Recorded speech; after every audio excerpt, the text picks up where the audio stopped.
So moved by Councillor Gillespie and seconded by Councillor McCurry that the closed meeting session is completed at 7:00 p.m. And the open council meeting resumes. Councillor Roman? Yes. Councillor Rossner? Yes. Councillor McCurry? Yes. Councillor Gillespie? Yes. And Mayor Foxton? Yes, thank you. That carries. And business arising from the closed session, Township Council received an update from legal counsel on 2 separate matters. The information has been received by council and directions were given to the legal counsel on one of the 2 business items. Now I'd like to call the meeting to order, and I'd like to wish everyone a good evening and welcome to the November 22nd regular council meeting. It's due to COVID-19 and recommendations by Waterloo Region Public Health to exercise social distancing and public gathering thresholds that the Township Council meetings are currently being held electronically. Members of the public have been provided with the following methods to watch and or participate in this open meeting electronically. Watch the live stream by accessing the meeting on the Township's YouTube page. Members of the public interested in speaking to any items were able to submit the request in writing to the Clerk's Division. A link and telephone number has been provided to those who registered before the registration deadline. Thirdly, members of the public interested in commenting on a particular item were invited to submit written comments to the Clerk's Division that were provided to the Mayor and Council prior to the meeting and will form part of the public record. Can I have approval of the agenda, please? Moved by Councillor Roman and seconded by Councillor Gillespie that Council adopt the November 22nd, 2021 regular Council agenda as presented with the following addendums. 1, add item 12.7, report number PD-60-2021, approval of a development agreement, Willow Homes Incorporated at 1154 Swan Street, Air. 2, add item 17.1, bylaw number 3290-21, being a bylaw to execute a development agreement with Willow Homes and the Township. And 3, add item 14.1.9, correspondence received regarding lifting the emergency declaration. Councillor Roman? Yes. Councillor Rossner? Yes. Councillor McCurry? Yes. Councillor Gillespie? Yes. And Mayor Foxton? Yes, That carries. thank you. I'd like to now do the land acknowledgement. We acknowledge that the land on which we gather today is the traditional territory of the Haudenosaunee, Anishinaabe, and Neutral people. We acknowledge the enduring presence of the Indigenous people with whom we share this land today, their achievements and their contributions to our community. We offer this acknowledgement as an act of reconciliation between Indigenous and non-Indigenous peoples of Canada. I'd like to now pause for a moment of reflection as we reflect on what has gone on in the past, as we reflect on what we can learn today, and reflect on hopes for our future that we can move together with our Indigenous partners. So if I could have a moment of pause for reflection.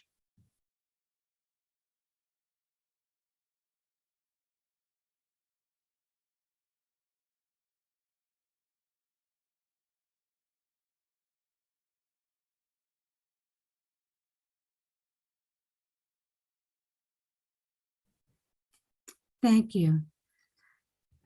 And now I'd like to ask, is there any disclosure of pecuniary interest and general nature thereof? Seeing none, we have a presentation from Nancy Cadusac, Director of Water Services with the Region of Waterloo. Is Nancy here? Oh, there you are, Nancy, welcome. Yes, thank you, Mayor Foxton. Just give me a minute and I will share the presentation. It's very enlightening, councillors, and you'll learn a lot. It's a very well done.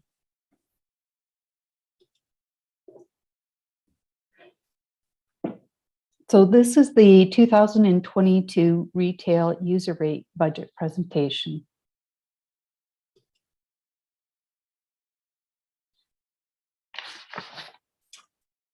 Regional Council directed staff to prepare a budget targeting a 2 to 3% user rate impact for 2022. And this base budget reflects the current levels of service, and we have made adjustments as required to maintain service levels. but also taken opportunities to assess and identify further efficiencies. And we have found some efficiencies through a new tender with our locates and optimizing some of our software. So for 2022, the proposed water distribution budget is 2.9 million, and the wastewater collection budget is 1.6 million. Tied to our strategic initiatives, I'd like to highlight a few of our initiations and activities that we're currently doing. Under Thriving Economy, Water Services will be working on a Wellesley Master Servicing Plan in 2022. Staff have been working on a Roseville Water Treatment Plant upgrade under our asset management program, and we'll look to the Linwood Water Treatment Plant next year to do an upgrade there. Under the Strategic Initiative of Environment and Climate Action, we continue to work on the Service Leak Reduction Program and have partnered with North Dumfries staff as they do the Butte Street Road reconstruction. We're out actually doing a service replacement, and we will propose to continue to work jointly with the township when they do their road reconstruction in strategic locations to do service replacements. We've also taken action on the wastewater collection system with sanitary sewer inspections, and we do camera inspections and identify areas where flushing or maintenance or repairs are required. And finally, under responsive and engaging public service, we heard over the last 2 years as residents stayed home due to COVID about high water bills. And like many municipalities in the region, North Dumfries and Wellesley, there was a high water bill program created for those issues where a one-time event would occur. And if applicable, the region would be able to provide some sort of rebate back to the homeowner. We continue to work on education related to conservation, as well as our home audit program. And before I continue with the capital and operating budget presentation, I have a very few slides just to talk about the water distribution service replacement program that we've been working on.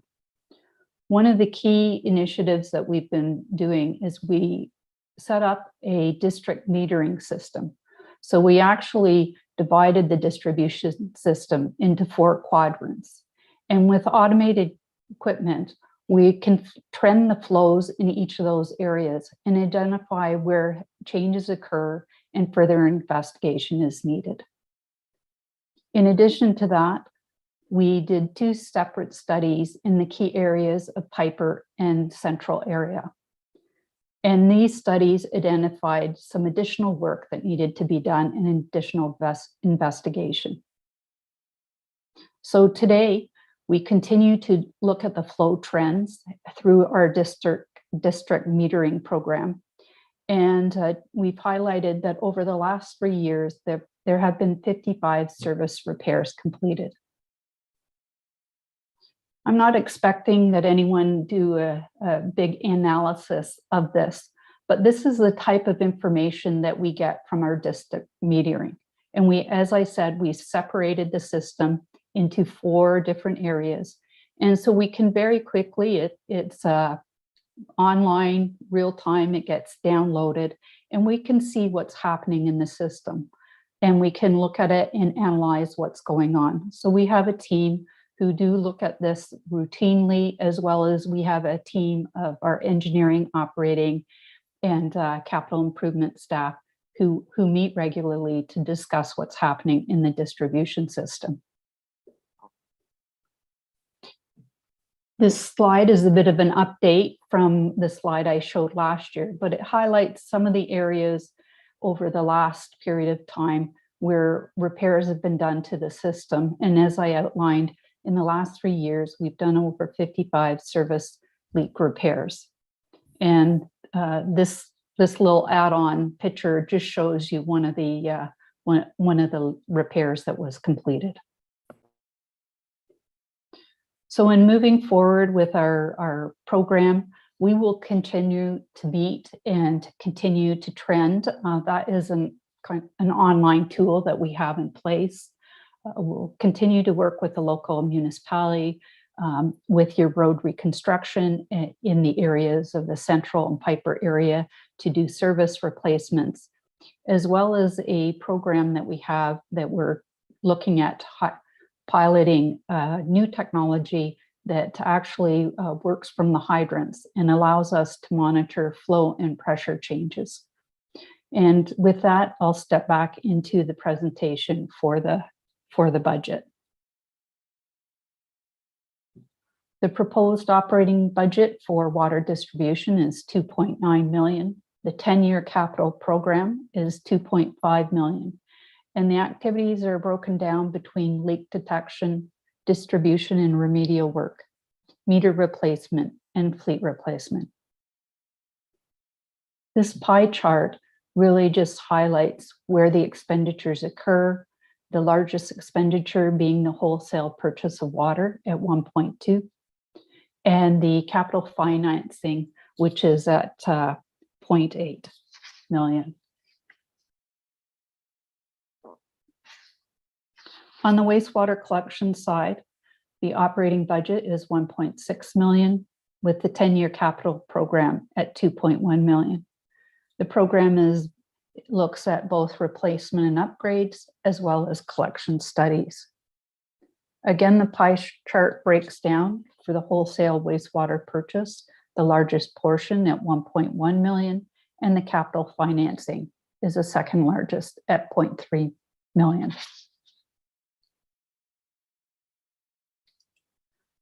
The proposed rate for water distribution is 1.9, which is what we projected last year during the budget process. And for wastewater collection, it's 2.9. With regard to the monthly fixed fees, we're proposing to have the water distribution fixed charge stay at $10, and the wastewater collection would increase by $1 to $9 per month. Based on an annual household use of 175 cubic meters annually, the homeowner would have charges of $680 in 2022 for water and $526.25 for wastewater. That would be an increase of $10.50 for water and $24.25 for wastewater. I know in the past that we've had some comments about other neighboring municipalities that have been lower. And we did do some comparisons of our of others outside the region. And we do find that we are comparable to those, or in fact, even lower than those other comparators for a similar size of water system. So in conclusion, we have been able to meet council's direction to bring in a rate increase between 2 to 3%, and that the final decision will be going forward to council, to committee on November 24th. The wholesale budgets have been helpful with the retail water and wastewater rate. We are looking at a 2.9 or proposing a 2.9 for water and 2.9 for wastewater on the wholesale side. The models have been adjusted to reflect the timing of the capital program. This program is still financially sustainable and viable, and we're in a strong position for asset renewal. So with that, I'll stop sharing and thank you very much. Thank you, Nancy. Councilors, do you have any questions? Seeing none, can I have the motion, please, Ms. Sage? Moved by Councillor Ossner and seconded by Councillor Gillespie that the presentation from Nancy Kudasek, Director of Water Services with the Region of Waterloo regarding the 2022 plan and budget be received with thanks. Councillor Rollman? Yes. Counselor Rossner, Yes. Counselor McCreary, Yes. Counselor Gillespie, Yes. and Mayor Foxton. Yes, That carries. thank you. Next up, we have a delegation, Pat Radke with the Air Cemetery regarding the annual update to council as required in the memorandum of understanding. Can you see me? No, we can hear you. I know, I'm actually Patra. I don't know what that is. That's what we Anyway. all call you. Well, is that okay if I just continue on? So I don't know why I'm not there. I was there, but anyway, I'll just- Pat, I stopped your video, but I'm requesting that you start your video. So I'm just, okay, just hold on. Yeah, just saw that. okay, there you go. There you are. Okay, hi everyone.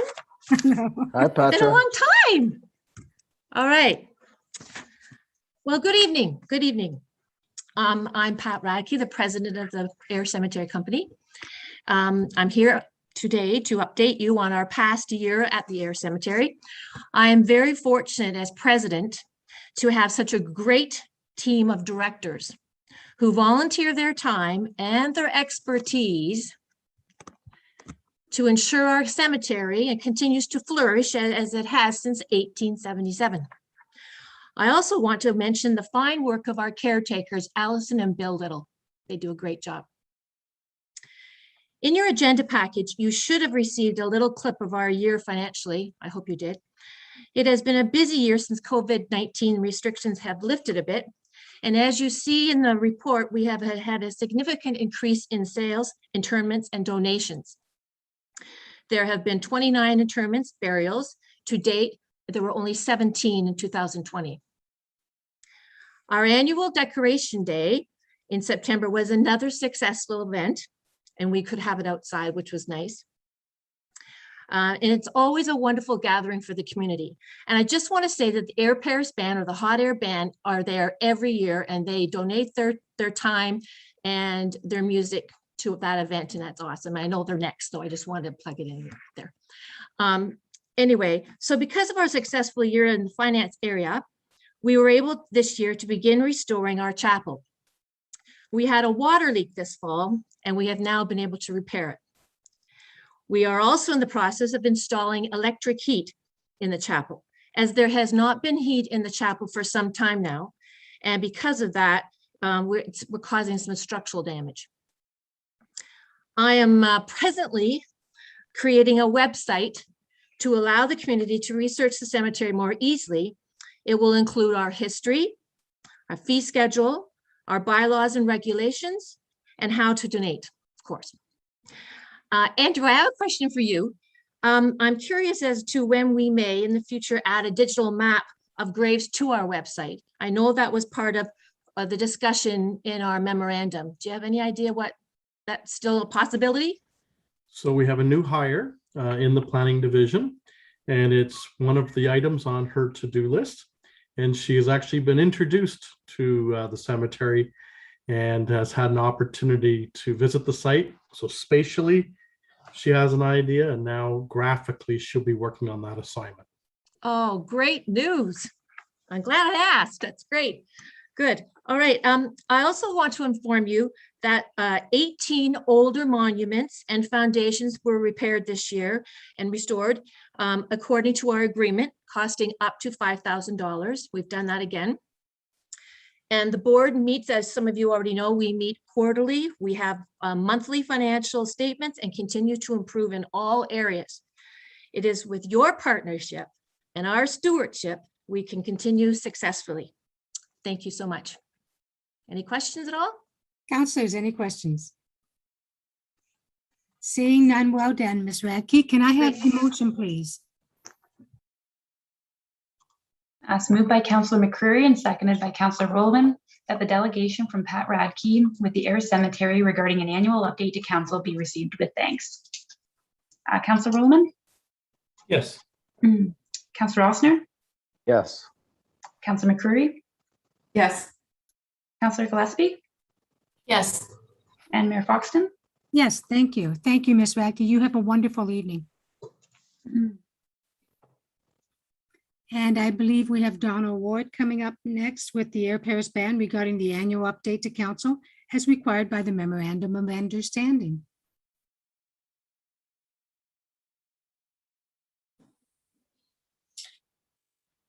Okay. Yeah, there we go. All right. Madam Mayor and Council, thank you for giving me the opportunity to give you our annual presentation for the Air Paris Band.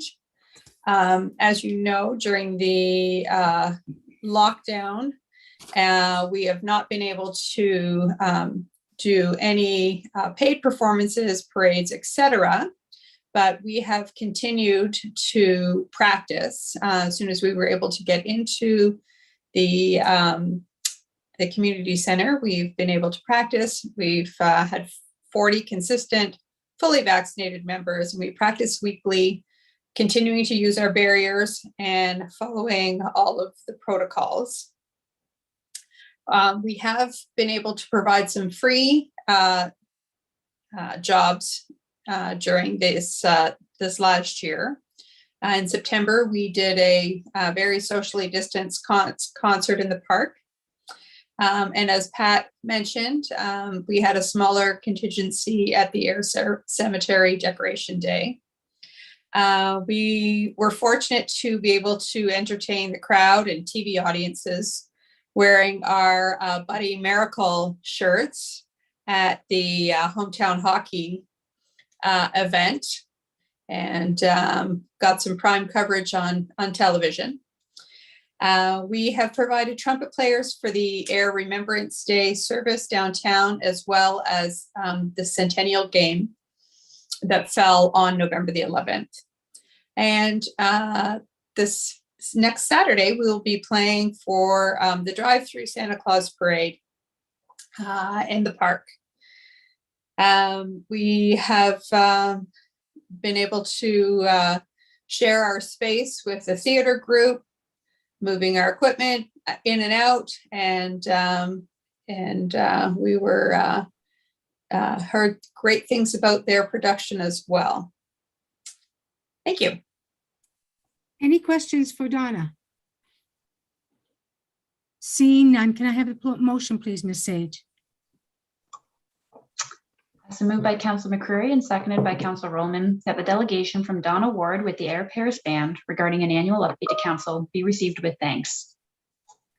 Council Roman, Yes. Council Rossner, Yes. Council McCreary, Yes. Councillor Gillespie, Yes. and Mayor Foxton. Yes, thank you very much, Donna. You have a good night. Thank you. Now we'll just wait for them to put Sue and Kate up and.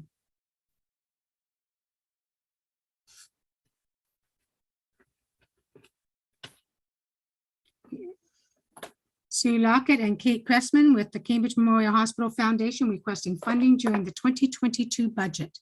Take it away, ladies. Okay, Good evening.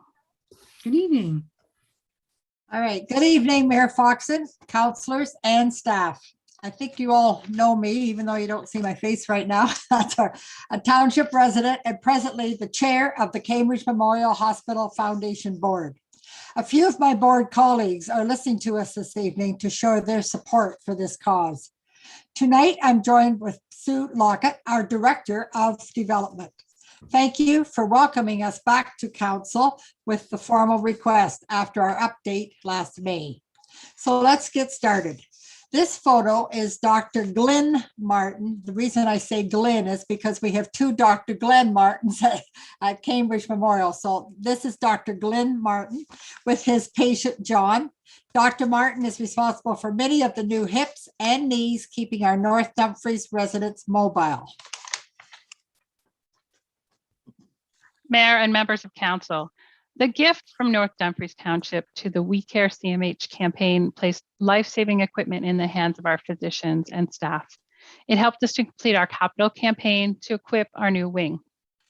All of our equipment is funded by our community, including municipal donors like you. These tools offer your residents, our patients, the quality of care that they expect in their own community close to home. Program growth and equipment renewal is necessary to plan for the future. New investments allow CMH to keep pace with our growing community. As you are aware, at the time of the last census, North Dumfries was growing at a higher rate than the rest of the region. Estimates for township growth dictate a population of 16 to 25,000 by 2026. In May, we shared the impact of your last gift, pledged in 2017 when Lisa and Patrick were in front of you. Today, Kate and I hope to inspire you to make your next commitment to local healthcare. You've heard our message many times about community donations funding 100% of the equipment of the hospital. There are still many people in our community who do not realize how healthcare equipment is funded, and that's what makes our task of raising funds challenging. The hospital has asked the foundation for an investment of at least $5 million annually towards new and replacement equipment. We all want to ensure that our residents have everything they need when their families need this medical care. We're fortunate to have terrific representation among our directors from North Dumfries. In addition to Kate and David Piper on the hospital board, we also have Dr. Glenn Martin on our foundation board. Dr. Glenn and his wife have made a caring family donation. They believe in the high level of care we provide at CMH and that North Dumfries is an incredible place to live because of the services that are available. Like anything, it takes constant investment, advocacy, and work to keep something in tip-top shape. Having opened Wing A, we are now furnishing a bigger house, so to say, and receiving guests with very high expectations. Patients today expect more sophisticated medical treatment than ever before. We have hired talent. Now we need to give them more tools to perform their best. We are asking Council to consider an investment paid over 5 years. I'd like to illustrate our activities plan for that time and give you an idea of how many presentations like this one we will be doing to other prospective donors. When you view a $5 million target year over year on this slide, it looks like a very big number. Fortunately, we usually start each fiscal year with about 20% of our budget already pledged by donors like you, gifted in the coming year in installments. This allows the hospital to plan for large capital purchases and respond to changing priorities. As our community grows, pledged gifts become ever more important. Another way to consider the magnitude of required investment is to examine a few items from the hospital's capital list. Shown here is the cost for 3 common tools used to diagnose and monitor patients: MRI, mammography, and ultrasound. These are all replacement units, all nearing the end of their lifespan after about 10 years of use. Most of you will recall the MRI campaign we had in 2011 when we transported the machine down the street on Coronation on a flatbed truck led by the plowing, match, wagon, and horse team. I was on the IPM committee at that time, the executive, and what a proud moment that was. It doesn't seem very long ago, but it is almost a decade. This machine is now in need of replacement. Dr. Winnie Lee attended that procession at MRI Arrival Day, having joined CMH only months before.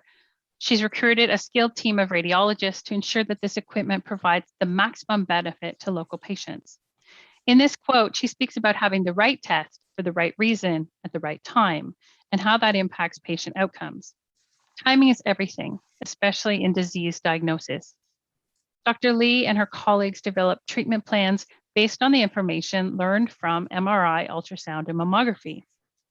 Our new CT, nuclear medicine spec CT, and fluoroscopy equipment round out our modern diagnostic services.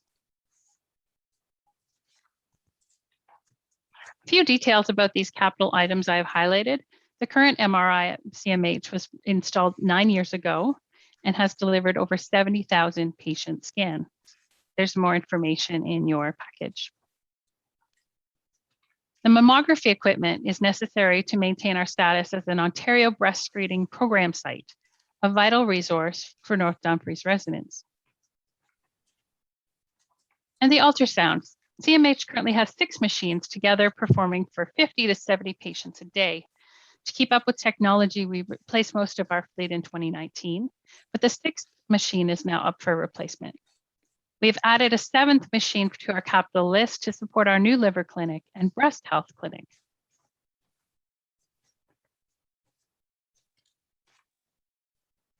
Kate? Yes, when you speak with a cancer patient, one of the things that they often mention is the number of diagnostic tests and equipment that they have come very familiar with. This quote is from grateful patient Melanie, who happens to be the champion for this year's Trees of Caring appeal. Melanie's surgeon was able to tell her she is now cancer-free, all because a diagnostic test could verify her cancer and guide surgeons in its removal. Her care was provided without leaving her community in Cambridge. Your current CMH pledge will be completed this year. We proudly celebrate this gift on our new donor wall in the public lobby of Wing A. Today, we would like you, Council, to consider a new commitment of $150,000 over 5 years to help patients like Melanie, to help CMH purchase new equipment that Dr. Lee and her colleagues can use to provide care. We are asking for an increase over your last donation to help keep pace with population growth. Nearly twice as many residents may be relying on the hospital services within 5 years. Your new gift will fund capital improvements that ensure the best health services are always possible for township residents.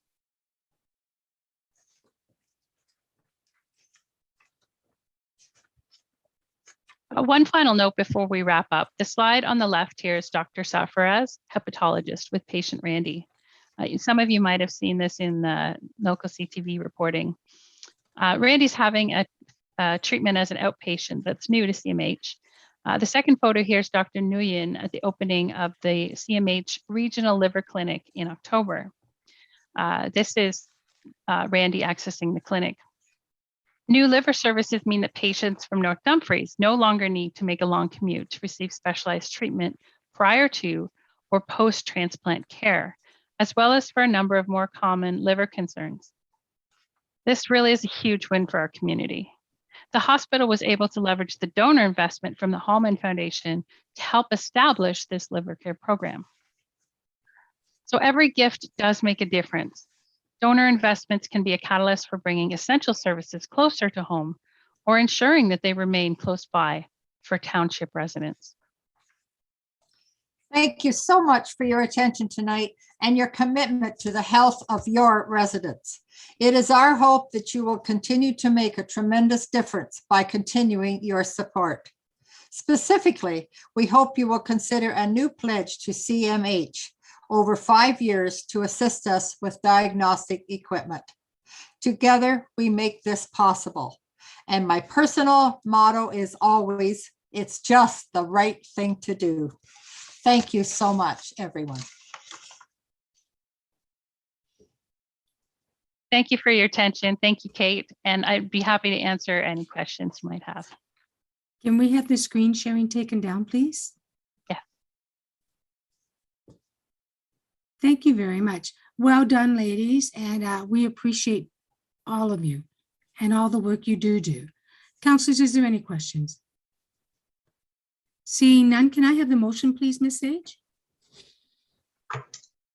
Moved by Councillor Gillespie and seconded by Councillor Osner that the delegation from Sue Lockett and Kate Cressman with the Cambridge Memorial Hospital Foundation requesting funding during the 2022 budget be received with thanks, and that the funding request be referred to the 2022 budget deliberation.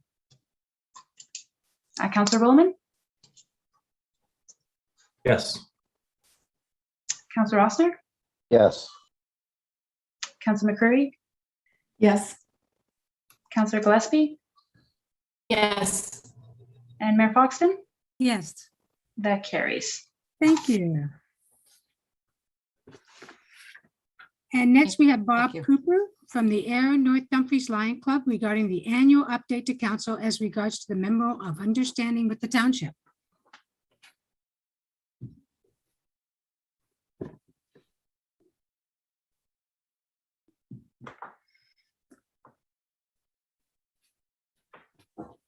There we go. Hello, Bob. Good evening, everybody. It's my pleasure to be here. I think you all have a copy of my report, but I am indeed Bob Cooper, and I am the secretary of the Air North Dumfries Lions Club. Our Lions years run, excuse me, from July 1st through June 30th, and that period is mandated by Lions Clubs International. Our 2020-2021 year was effectively washed out by the COVID lockdown, during which we were unable to engage in any fundraising activities.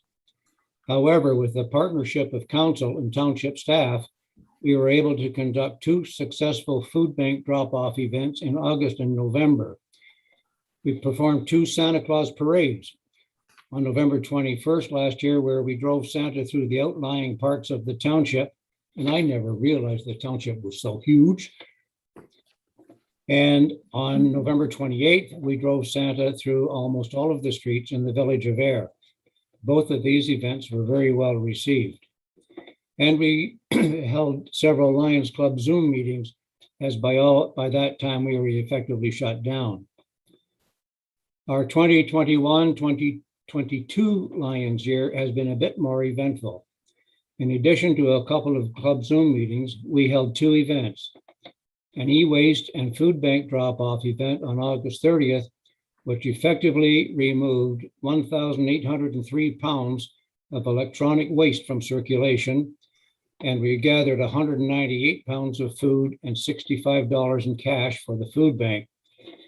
And we understand that 198 pounds of food would provide about 235 meals. And we had an in-person new member induction banquet on September 28th, where we inducted 3 new members. Actually, they joined back in October of 2020, but this was the first opportunity we officially induct them. We are currently very much involved in the final stages of planning a Santa Claus drive-by event in Victoria Park. This will be different from last year's event, as Santa will not be driving by this year. It is the spectators that will be driving by to see Santa with his cutter and reindeer. And we'll also be collecting food bank donations at this event, which is to be held on Saturday, November 27th. We have, or soon will be, making our annual donation of $500 to Neighbors Helping Neighbors for their Christmas hamper program. Going forward, it is our intention to plan some fundraising events in the new year to revitalize our community service mandate. We have the 3 new members mentioned above, plus we have another one currently in waiting, and their enthusiasm will help generate the energy to propel us forward. At this time, on behalf of our entire membership, I would like to thank the Township Council and staff, especially to Michelle and Karen, for their support of our club over the last many years, and we hope that our ongoing endeavors will warrant your continued support in the years to come. Respectfully submitted. Thank you, Bob. Councilors, is there any questions or comments? Jobs well done, Bob. Please pass that on to your group. We appreciate all that they do in our community. Can I have the motion? Can I have the motion, please, Ms. Sage? Moved by Councillor Rowland and seconded by Councillor McCreary that the delegation from Bob Cooper with the Ayr North Dumfries Lions Club regarding an annual update to council be received with thanks. Councillor Rowland?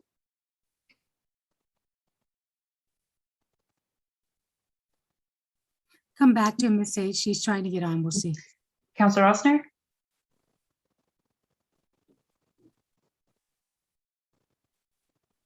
Councillor Rossner? Did you say Councillor Osner? Yes. I did. Sorry, because everybody froze at once. Yes. Councillor McCreary? Yes. Councillor Gillespie? Yes. And Mayor Foxton? Yes. Councillor Rowland? Yes, can you hear me? Yes. Thank you. That carries. Thank you very much. And thank you, Bob. You have a good night. Thank you.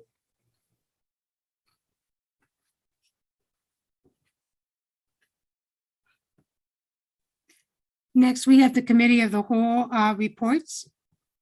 Any questions or comments, councilors, before we call the motion? And Ms. Sage, the motion is 3 pages long. You do not have to read it unless you can do it in under a minute and a half. Okay. Sorry, so for no which question. which one are we? Sorry? We are committee consent agenda for the committee of the whole reports Are we going one at a time or are you doing for all? for all of them. Motion is for all of them because we passed them at committee of the whole.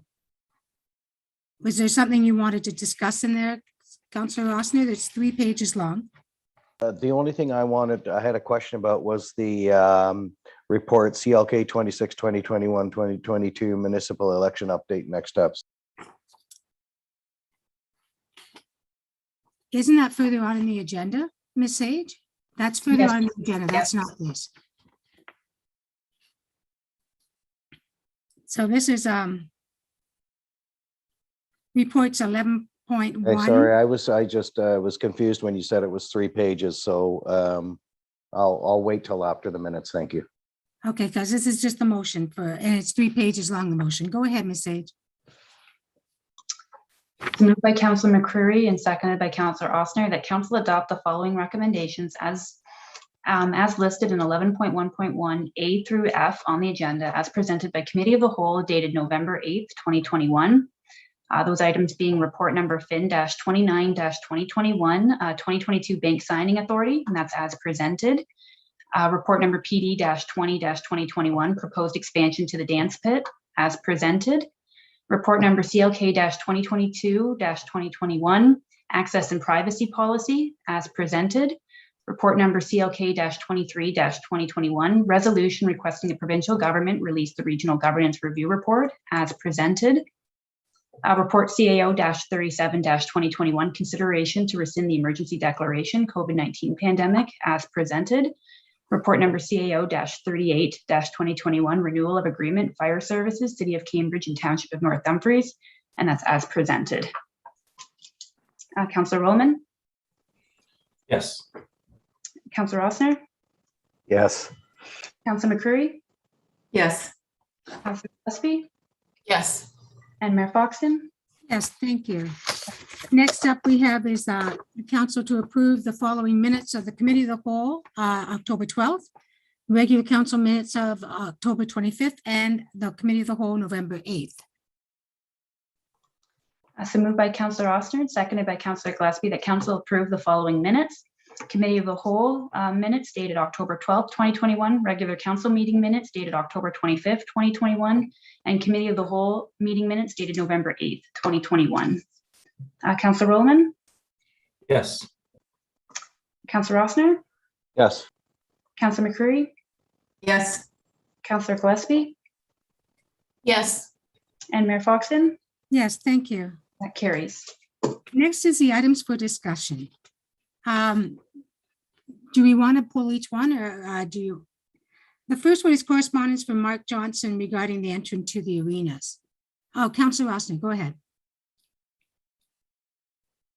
Thank you. I just have a quick question about report 12.4. Okay, so, and I would like to also take 12.2 because I think number 1 is already taken care of. Mayor Foxton, we do have a motion prepared for each item. Oh, okay, so we'll start off with the Mark Johnson entry to the arena be received. Any questions or comments? Seeing none, the motion, please.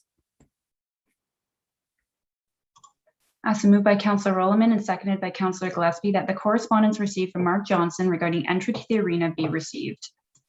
Councillor Rolleman? Yes. Councillor Ossner? Yes. Councillor McCreary? Yes. Councillor Gillespie? Yes. And Mayor Foxton? Yes. That carries. The second one is the one from in regards to the fire call reports. I also would like to see the fire call reports come back. When we first took them off, we actually weren't taking them off. We asked that the addresses and names not be included, but we listed the different types of calls that were called out on a regular basis or within the time periods. I also would like to see them come back. Councillors, how do you feel about this?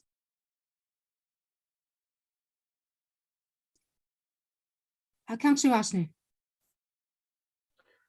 Yes, I believe that the public should be informed. And as you said, without addresses, names or names or whatever, I think that it's been in the paper for years, and all of a sudden it was taken away, and nobody was quite sure why. But I think that was an important thing in the community that that they be reported upon. Any other comments? Seeing none, can we change the motion that states, now Councillor Gillespie and Councillor Rowland, you're the movers and seconders, so I have to ask that you amend it to state that the correspondence received from Irene Schmidt Aidney regarding fire call reports be received, and that council direct fire services to create the reports without the names or addresses. That good enough? Ms. Sage, do you have that? Yes, I did. Okay, can you please do the motion? So moved by Councillor Gillespie and seconded by Councillor Rollman, that the correspondence received from Irene Schmidt Adney regarding fire call reports be received, and that council direct fire services staff to create fire call reports without names or addresses included. Councillor Rollman? Yes. Councillor Ossner? Yes. Councillor McCreary? Yes. Councillor Gillespie? Yes. And Mayor Foxton? Yes. That carries. Okay, the next one actually is 12.3, which is in regards to the budget meetings. And it states that council scheduled the special budget meetings on blank, blank, and January 27th. So what are the two recommendations right now? I don't have that up on my screen. Ms. Sage? Because I thought we already picked 3 dates. It was in the report, right? Madam Mayor, if I can address that for you. Oh, please. There was potentially conflict with the dates that was originally recommended in the last meeting's reports. So we have provided the option of either Tuesday, January 4th and Wednesday, January 5th, or the option of Sunday, January 9th and Monday, January 10th, or the third. Let's just look at the 4th and 5th first. Councilors, can you check your calendars for the 4th and 5th? Are you talking about January 4th and 5th? Yes. Yes, January 2022. Yes, I'm away that whole week. Okay, so what were the other ones, Ms. Brooks? Sunday, January 9th and Monday, January 10th. Okay, anyone have a conflict with those? I'm okay for January 10th. I'm not here for January 9th, though. Okay, so can we definitely put down January 10th as one date, please? Is that okay? Councilor McCreary, Councilor Gillespie? It's a Monday, January 10th. Okay, let's get that one down for sure. All right, any other suggestions, Ms. Brooks? The last suggestion was leave it as January 10th and January 11th. How is the 11th for you guys? I'm at regional council. What time of day, what time did you want to do it? 6 o'clock was it? 6 p.m. Okay, I'm at region from 9 till 4, so I can make 6. Councilor Ossner. Was that January 11th date an optional date? Like if we needed to run into it? Like we had, originally we had it as the Monday, and then if we needed to continue on, that extra date was put aside. If we didn't need it, we weren't going to use it. Is that, am I correct on that, or? I think we changed it all, and the optional date now is January 27th. So is the 11th okay? CEO McNeely.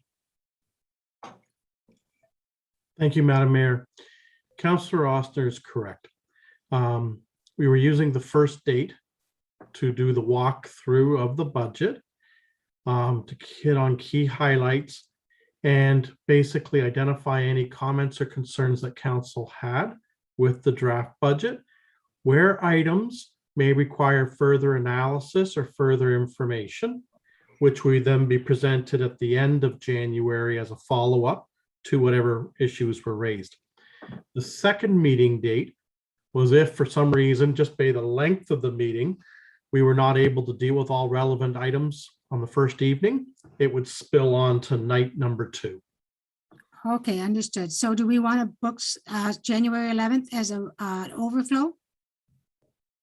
Councillor McCreary, Councillor Gillespie, we're good? Okay, then we will take the 10th and the 11th.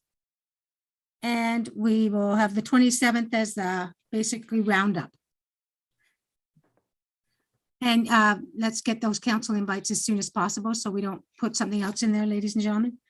Can I have the motion, please, Ms. Sage? Moved by Councillor Gillespie, seconded by Councillor Roman, that report CLK-25-2021 be received and that council adopt the 2022 meeting schedule and that council schedule the special budget meetings on January 10th at 6 p.m., January 11th at 6 p.m., and January 27th, 2021. And that staff publish the adopted 2022 meeting schedule in conjunction with the budget schedule on the township's website, social media accounts as part of the ongoing public consultation and community outreach program. Councillor Austin, you have a question. That was 2022, not 2021, correct? Mhm. You might want to Yep. change that.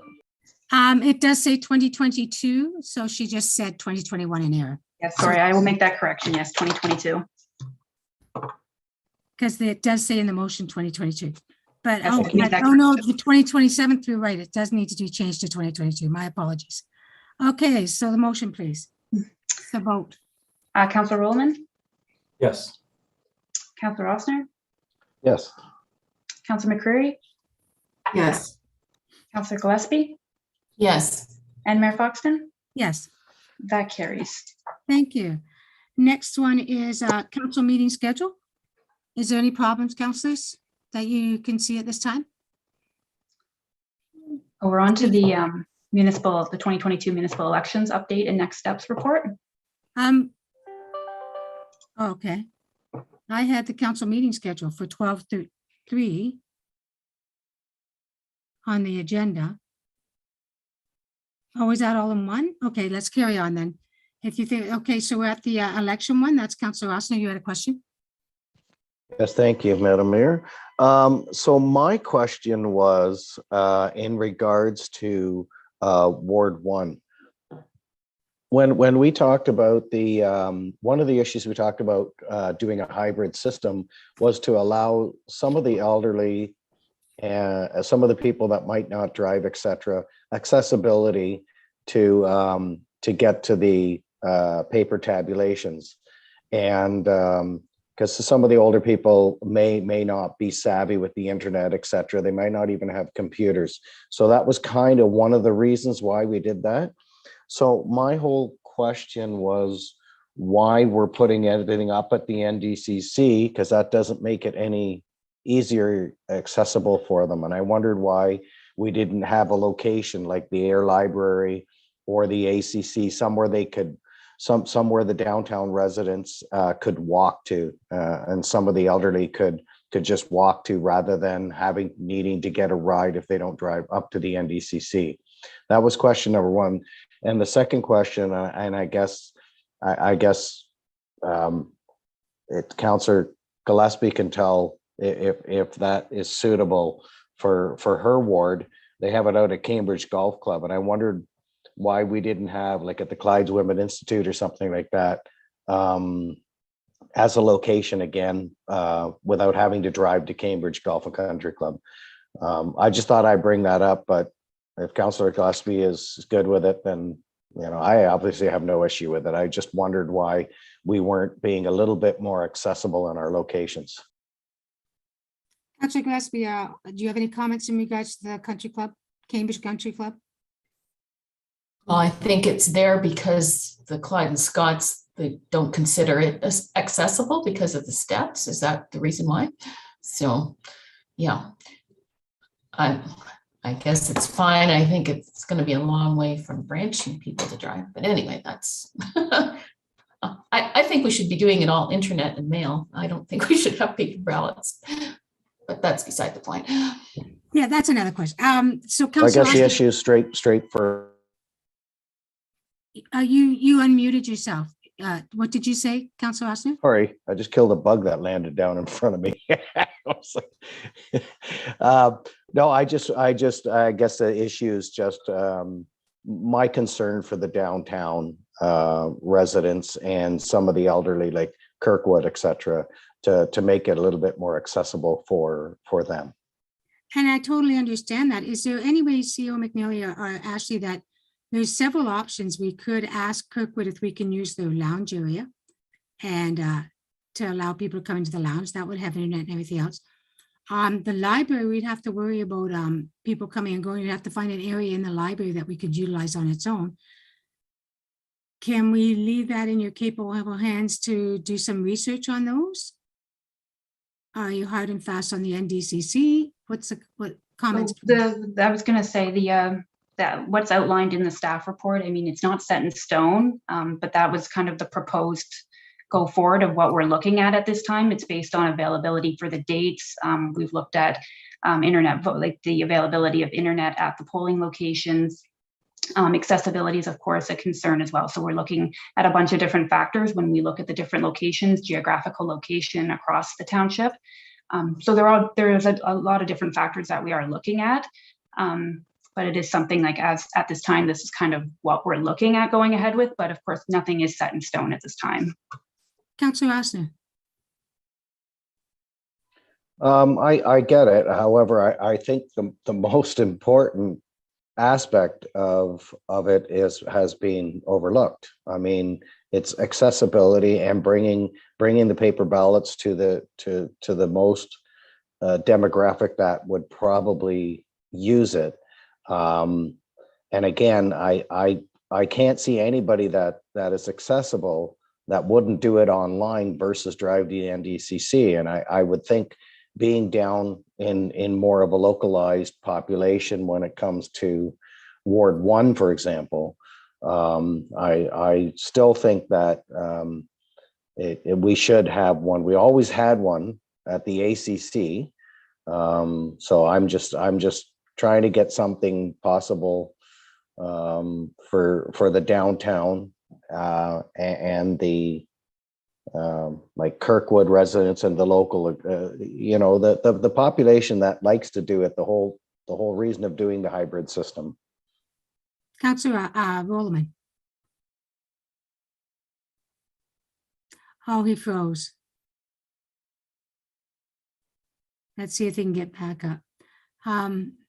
Yeah, I understand totally what you're saying, Councillor Osner. Councillor Rollerman, you back? No, not yet. There you go. Councillor Rollerman. Nope, he froze again. There we go. You're muted. So the motion doesn't state the locations. So if we could have a direction to staff to look at the, Councillor Osner, would you be okay to direct staff to look at Kirkwood and or the library to see if we can, CEO McNeely, go ahead. So Madam Mayor, we have to be careful of your language. Technically, council cannot direct the chief returning officer. Council may have suggestions. Okay. But once council chose the method of voting, the implementation falls exclusively under the jurisdiction of the chief returning officer. Ms. Sage has heard that council is looking at other means to improve accessibility for in-person voting, whether it be at the advanced polls or the election day itself in parallel with the online voting. So she's recorded that information. Thank you. Councillor Osner. Yeah, Councillor Rollerman just texted me and he says he can't get his internet to work, but he says he agrees he would like to see a voting site in Ward 1. Okay. Christine, is there any way, we still have a lot to go. Can we call Councillor Rollerman and you maybe put him on speakerphone so he can speak? Will he be able to hear and speak as well if you gave him a call? So Mayor Foxton, we do have a phone number he could call in with, so we can forward that through to him, that he could try that. Okay, could we do that, please? Oh, there is. Councillor Rollerman, would you like to have a phone call in as well? So you can use your video on and use the phone? Yeah, I've been trying to turn my video off and just listen, but it's really choppy. But basically, I agree with what Councillor Austin was saying. We need to have a polling site in Ward 1. Okay, so CO Neely. So, Madam Mayor, the report that's in front of council tonight that Ms. Sage has authored has two different elements. What is actually before council seeking approval is the authority to secure a contract with Dominion Voting to acquire the technology to deliver the hybrid election.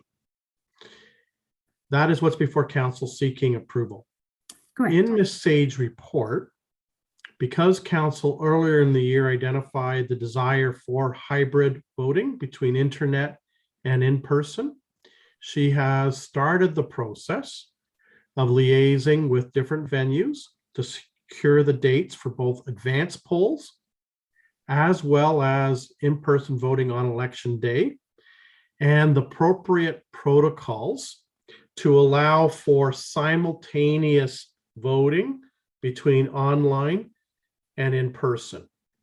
The technology that Ms. Sage has identified, if a person were to vote in person, it is immediately then crossed off the voting list. And so if someone tried a moment later to vote online, as an example, or vice versa, they would be frustrated and blocked from being able to do the double voting.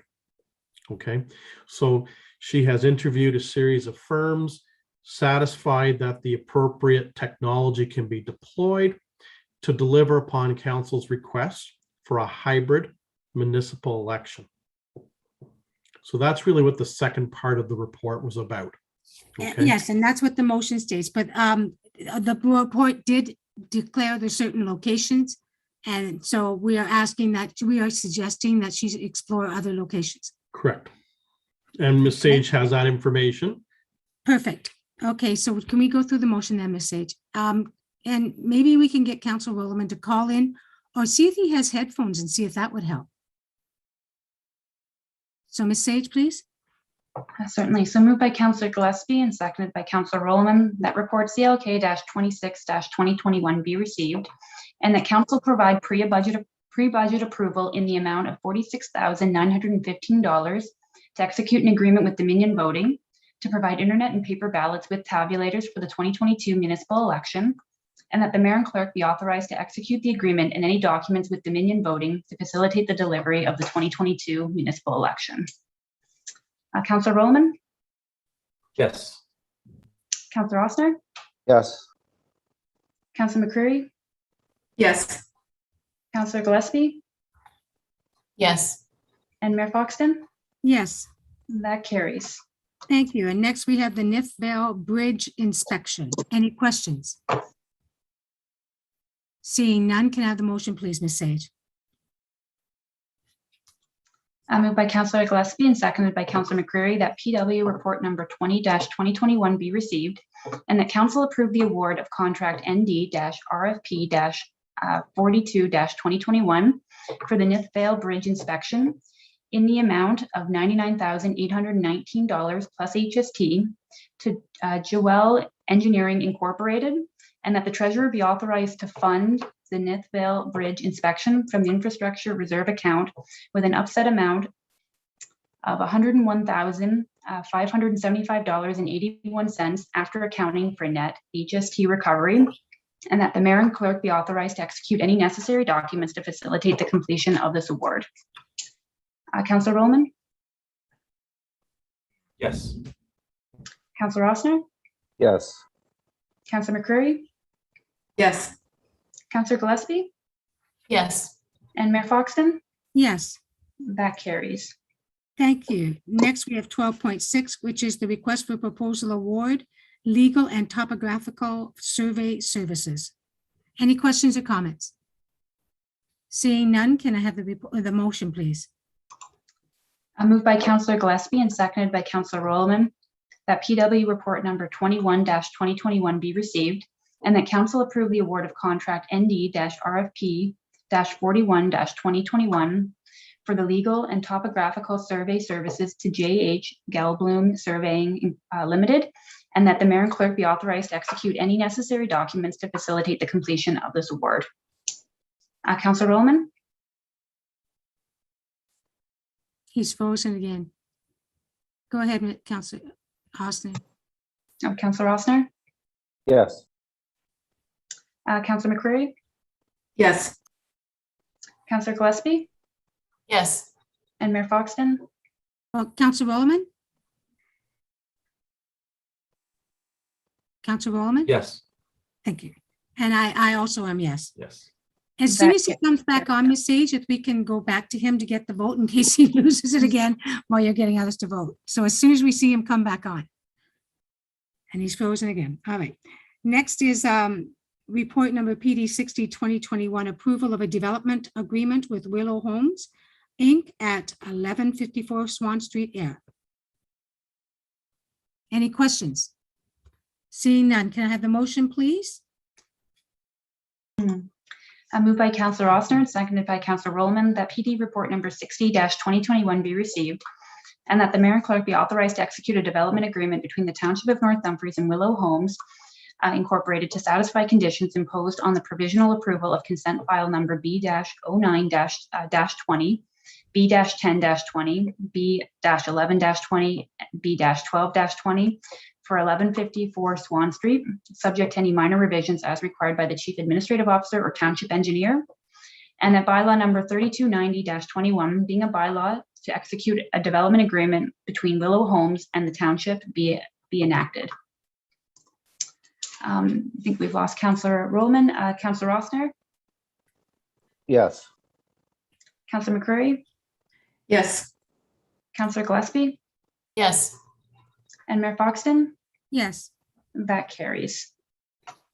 thank you. Next, we are at motions to receive are basically the minute motions 14.3.1 to 14.3.5. Any questions about those, ladies? Well, but the motion actually reads from 14.3.1 to 14.1.9 because it takes into it correspondence as well. Did anybody have any questions about correspondence before we carried on with this? Oh, I'm sorry, I'm at 14.1.1. Well, I must have missed something here. I did, my apologies. So can I have anybody wish to discuss any correspondence?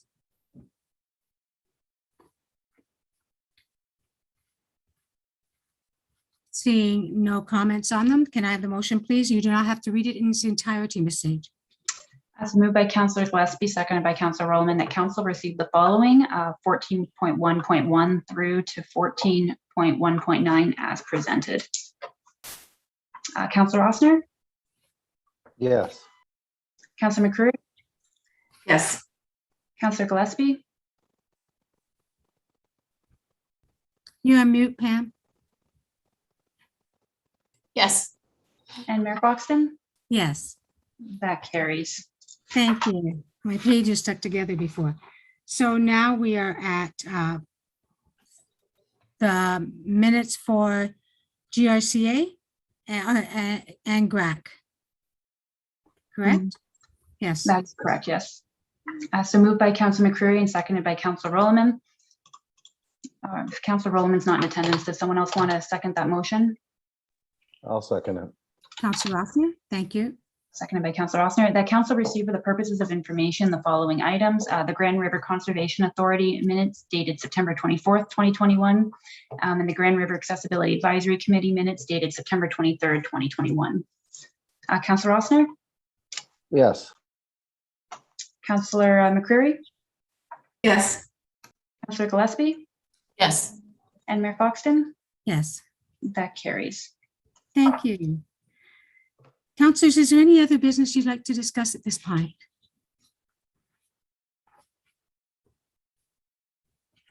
Seeing nothing. Oh, Councillor Rossner, go ahead. You're on mute, Councillor Rossner. Thank you, Madam Mayor. I just had briefly wanted to touch on all the events that have been happening with thefts and break-ins, et cetera, and vandalism. And I'm hoping that like I received another email today over on Calhoun Street of somebody who their cars got broken into, et cetera. And there's a quite a public cry out over the frustrations of this, and my concerns are that people are going to start taking matters into their own hands, and then we're going to have more than a simple bunch of kids trying to get money out or petty nocturnal thieves that are stealing things. There's going to be violence, I think, if we don't have the police out here on more of a regular basis. And I understand that, you know, radars on the roads are for safety and they're important, but it's the nighttime hours, and I know that it's not easy. I understand that you can't be everywhere all the time. However, this is a problem because they're even brazen enough to be driving in loud cars up and down the roads over and over and over and casing places out. Like, I mean, that's not even being, you know, sneaky, if you will. That's like they don't care, because we don't seem to be having any success at the proper times, et cetera, to watch what's going on. So I just wanted to bring that up, that I have been receiving emails and have been watching social media, and it is a big concern. And I'm starting to get a little bit worried about how people are going to start handling these things. I did compose a letter to Chair Redmond, who is the chair of the police board, as well as Chief Larkin, in regards to policing in the village. C.O. McWillie, can you reach out to the Cambridge Division and touch base again of our concerns and ask that we have a more visible presence within our community, especially in the evenings? Just driving through the streets alone would help. They are on a 24-hour rotating shifts. So I think it's imperative they come at the nights as well. Anything else, councillors? Seeing nothing else, mayor and councillors reports. I said we would come back with the COVID-19 after our meeting today. And I'd like to just do an oral update for you. So there continues to be an upward trend in daily positive cases in both Waterloo Region and across Ontario. As of Friday, November 19th, the trend line for Waterloo Region for the preceding 7-day period was 4.7 persons per 100,000 of positive cases. For Ontario, the same time period, the rate is 3.9 persons per 100,000. So as you can see, Waterloo Region is higher right now. Waterloo Region Health continues to report that there is widespread community transmission of COVID-19 and that the Delta variant remains the primary strain. There continues to be concerns about people shifting towards indoor settings, which raises the risk of further community spread and the transmission of COVID-19. The element is of further concern as families and friends come together in social settings and gatherings associated with the upcoming holidays. Waterloo Public Health continues to preach the practices of engagement and awareness. Precautionary measures continue to apply, such as get vaccinated if you are a part of an eligible population, wear a mask within indoor settings where you are in contact with the public or when working within 2 meters of another individual, continue to self-monitor and complete self-assessment screenings. If you are not feeling well or exhibiting symptoms, stay home, get tested and seek direction from public health and or your medical practitioner. Wash your hands regularly throughout the day. The EOC management team met earlier today as part of the regular meeting schedule. An agenda item was a discussion on whether this was the appropriate time to rescind the emergency declaration. Following a discussion, it was by consensus that the EOC management team recommends to the mayor and council that this is not the appropriate time, given the increase in positive cases across Waterloo Region.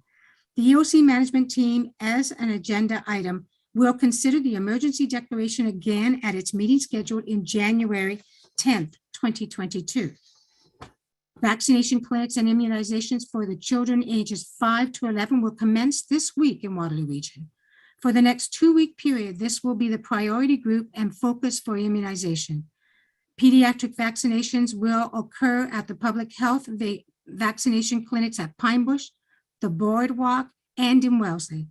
Vaccinations for first or second dose adults or booster shots will still be available for the age of 12 and older population at participating pharmacies and medical practitioners. It's important to note that both Wellington and the City of Guelph passed resolutions that they would revisit on December 31st. At our EOC today with discussions, we thought that it was too soon, December 31st. That is only 5 days after Christmas, and the results will not come to fruition until 2 weeks after Christmas. So that's what the recommendation is from the EOC team. And is there any other comments? Seeing none, we will again keep you updated. You have to remember the EOC doesn't make any decisions. What we do is implement the regulations provided by the province. That's all we do. So what it really is, and Chief Sean stated, the EOC is not meant for council to come across around and discuss things. It is to direct the emergency. The reason I'm there, and the only reason I'm there, is because the province has stated I must be there to sign the necessary documents to enforce whatever regulations do come out. We really don't change regulations. They come from the province, and we first at the EOC discuss how we will implement those regulations. All right, so thank you for that. We did the Willow Home motion, correct, Ms. Sage, number 17? That's where we're at right now. Okay, can we, any questions on this one, the Willow Homes one first? I believe Councilor Rollerman, are you back on the phone?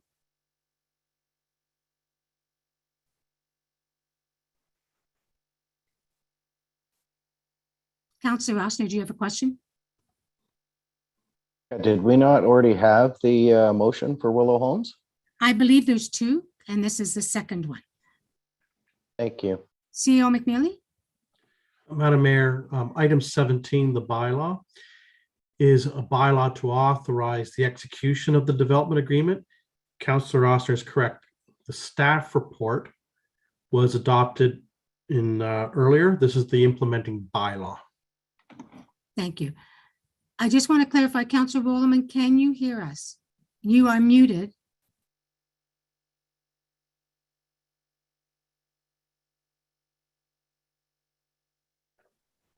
Mayor's frozen. Am I? You're back. Oh, I guess I did. Ms. Sage, can you maybe send him a note telling him how to unmute on the phone?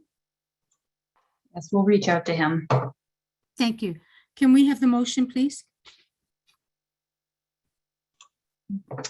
Moved by Councillor Gillespie and seconded by Councillor McCreary, that the following bylaw be taken as read a first and second time. Bylaw number 3290-21 being a bylaw to execute a development agreement with Willow Homes and the township. And Councillor Rollerman is not on the call. Councillor Rossner, sorry. Yes. Councillor McCreary, Yes. Councillor Gillespie, Yes. and Mayor Foxton. Yes, That carries. thank you. And we have a third reading of the Willow Home bylaw, please. If we could have a different mover since Councillor Rollerman's not on. Meeting. May I assign Councillor, I'm going to call Councillor McCreary, please. So moved by Councillor McCreary, seconded by Councillor Ossner, that the following bylaw be taken as read a third time and be finally passed. Bylaw number 3290-21 being a bylaw to execute a development agreement between Willow Homes and the township. Councillor Ossner? Yes. Councillor Rollerman? Yes. Yay. Councillor McCreary? Yes. Councillor Gillespie? Yes. And Mayor Foxton? Yes, That carries. thank you. Well, Now we will move into closed session. Ms. Sage, the motion, please.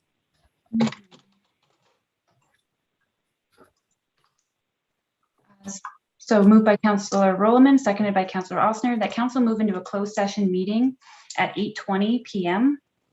Under the Municipal Act, Section 239, subsection 2D. Item 1, report number CAO-39-2021, labor relations or employee negotiations, Municipal Act, Section 239, subsection 2, subsection D. Councillor Rowland? Yes. Councillor Ossner? Yes. Councillor McCreary? Yes. Councillor Gillespie? Yes. And Mayor Foxton? Yes, That carries. thank you.